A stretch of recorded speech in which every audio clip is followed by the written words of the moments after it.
Bonjour à tous, aujourd'hui on se retrouve avec une nouvelle vidéo pour apporter plus de précision à ce que j'avais dit dans la dernière vidéo au sujet du dossier et de comment partir à l'étranger avec votre fac, donc en échange universitaire. Donc il y a des choses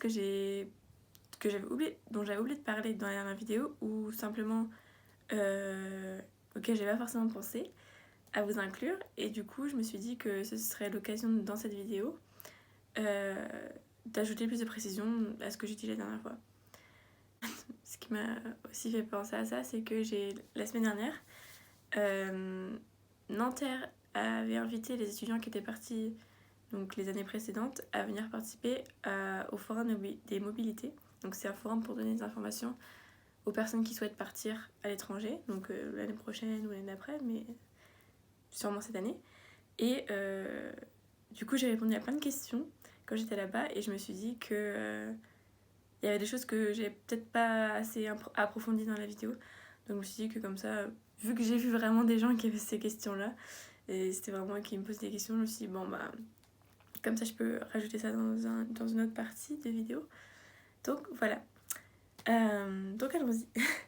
La question qui avait revenu plus, c'était à propos de la sélection et comment est-ce que les universités et par exemple les programmes d'échange comme ICFA choisissent les étudiants.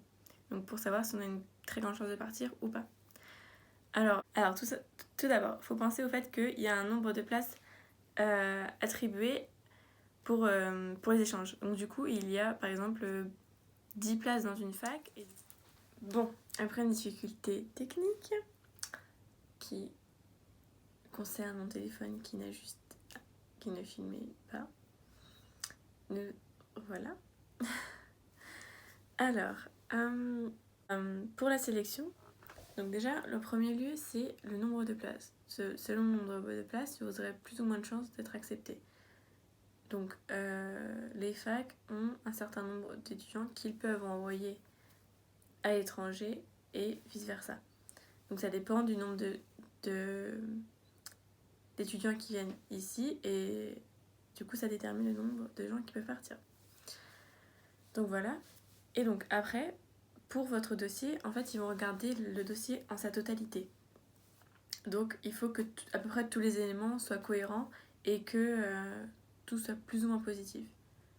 Peut-être qu'il y a des choses qui peuvent compenser un peu, mais en général, il faut vraiment que le dossier soit cohérent, que vos notes, le TOEFL, les 2 recommandations et motivation soient suffisantes, quoi. Parce qu'ils essayent d'envoyer les meilleurs étudiants, ceux qui ont un meilleur dossier, en priorité.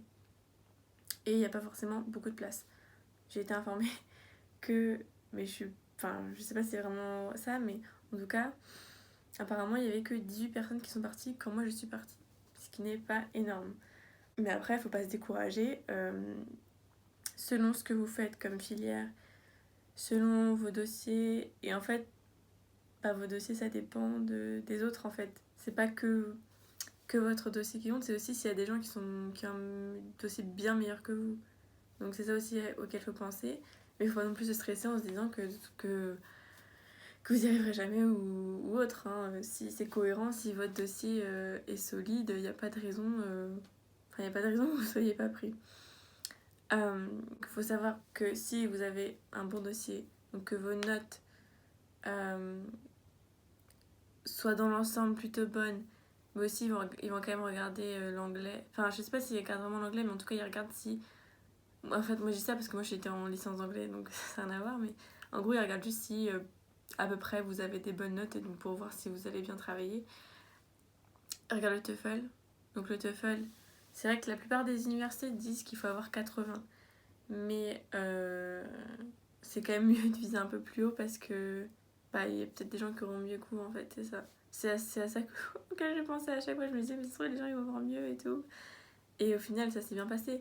Mais c'est ça en fait. Je tiens à préciser que je dis ça parce que j'ai eu un score plus élevé que 80. C'est que faut toujours viser plus haut.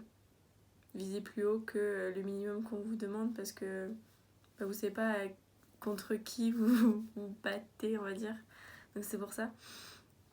Mais voilà. Et donc c'est aussi votre motivation qui va faire que on va vous envoyer dans votre choix numéro 1 ou pas. Donc ça dépend des facs, ça dépend des organismes. Même par exemple, si vous passez par facs comme moi je l'ai fait, vous avez un entretien académique. Et donc, normalement, déjà, bon, quand vous allez jusqu'à l'entretien académique, c'est que vous avez des fortes chances de partir. Mais en tout cas, quand vous allez à l'entretien, c'est déjà bon pour être sûr qu'ils vont vraiment vous envoyer. Et aussi, pour déterminer si vraiment vous méritez d'aller dans votre premier choix ou pas. Si votre motivation est assez grande, si vraiment ils voient que votre anglais, ça se passe bien, tout ça. Et du coup, c'est vrai que si ça se passe bien et que vous allez vraiment motivé et tout, et vos motivations pour aller dans votre fac numéro 1, ils estiment que c'est bien, voilà, vous avez plus de chances de partir.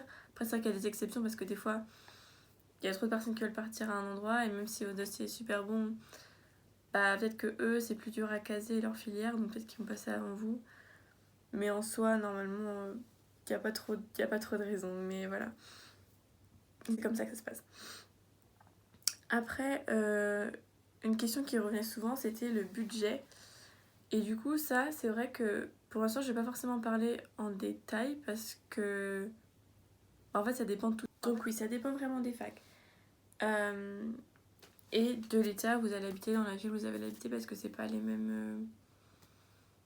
Forcément, le coût de la vie n'est pas le même. Mais en tout cas, les choses auxquelles il faut penser, c'est donc le loyer, le coût de la vie, tout simplement, la nourriture, tout ça, les frais d'inscription, les frais du visa, les frais du passeport si si le vôtre n'est pas valable toute la durée du séjour, et aussi l'assurance maladie. Donc ça, en gros, ça dépend des universités et selon l'état où vous êtes ou la ville où vous êtes, je pense que ça va pas forcément être la même chose parce que c'est pas les mêmes lois. Mais c'est vrai que c'est un frais assez conséquent auquel il faut penser parce que c'est pas un truc qu'on peut payer comme ça. Enfin, faut juste y penser quoi. Par exemple, moi, pour vous donner une idée, j'étais à Miami et donc dans ma fac, ils demandaient 900$ par semestre pour donc l'assurance maladie. Mais avec ça, dès que vous alliez chez le médecin, donc c'est dans la fac, c'était gratuit. Enfin, la plupart des choses étaient gratuites. Bon, après, par exemple, les vaccins ou certaines choses, c'était payant. Mais sinon, la plupart des consultations, c'était gratuit. Je sais que pour nous, ça paraît énorme, mais c'est vrai qu'en fait, si vous n'avez pas ça, vous devez aller chez un médecin normal. Et ça peut vous revenir très, très cher si vous n'avez pas l'assurance. Donc, c'est pour ça que... Et de toute façon, vous êtes obligé de la prendre. Mais c'est vrai que c'est pour ça. Donc voilà, c'est vrai que c'est cher, mais après, vous n'êtes pas trop embêté, surtout en tant qu'étranger, dans un autre pays, en fait. Parce que du coup, vous avez tout sur place et vous n'avez pas besoin de galérer à aller trouver des médecins ailleurs. Donc voilà. Après, ça dépend des facs, parce que moi, c'était 900 par semestre, mais par exemple, il y a une fille, c'était 900$ pour l'année. Donc en soi, ça dépend vraiment. Après, je pense que ça se vérifie quand même sur le site de la fac. Mais voilà, c'est juste un truc auquel il faut penser. Et donc, j'avais pas parlé avant. Mais voilà. Et après, d'autres questions. Ah oui, par exemple, pour les aides que vous pouvez avoir en partant, il y en a pas mal qui existent. Après, ça dépend si vous êtes éligible ou pas. Donc, apparemment, il y a des aides qui peuvent venir de la région ou de votre ville ou de votre département. Et donc ça, il faut juste voir si ça existe où vous habitez ou pas. Moi, je sais que ça, il n'y en avait pas. Donc moi, c'était seulement donc l'aide à la mobilité. Je pense que c'est la chose dont on entend parler le plus. Donc l'aide à la mobilité, avant, c'était le CROUS qui s'en occupait. Donc je pense que c'est un peu plus général. Mais maintenant, c'est l'université. Donc c'est un budget de la fac. Mais ça, du coup, c'est découpé en deux à la fin de chaque semestre. Donc ça peut vous aider quand même pas mal. Mais c'est vrai que c'est à la fin du semestre, donc bon, si vous partez 2 semestres, ça va, c'est au milieu, mais sinon c'est à la fin, peut-être quand vous êtes déjà rentré et tout. Et après, si vous êtes boursier, en France déjà, vous gardez votre bourse normale quand vous êtes à l'étranger. Donc c'est aussi un truc auquel il faut penser si jamais vous êtes boursier, vous l'aurez toujours. Et après, par exemple, il y a des bourses. Genre, moi, il y a une bourse de quand je suis passée avec Miss CFA. J'ai pas fait de dossier pour, j'ai rien demandé. Et j'ai reçu un mail pour me dire que j'étais éligible à cette bourse-là et que j'avais gagné cette bourse. Et en gros, c'est Miss CFA qui décide d'attribuer une bourse à certains élèves. Donc, quand il y avait une cérémonie de remise de tout ça, et on devait être une trentaine, donc c'était une trentaine sur toute la région parisienne.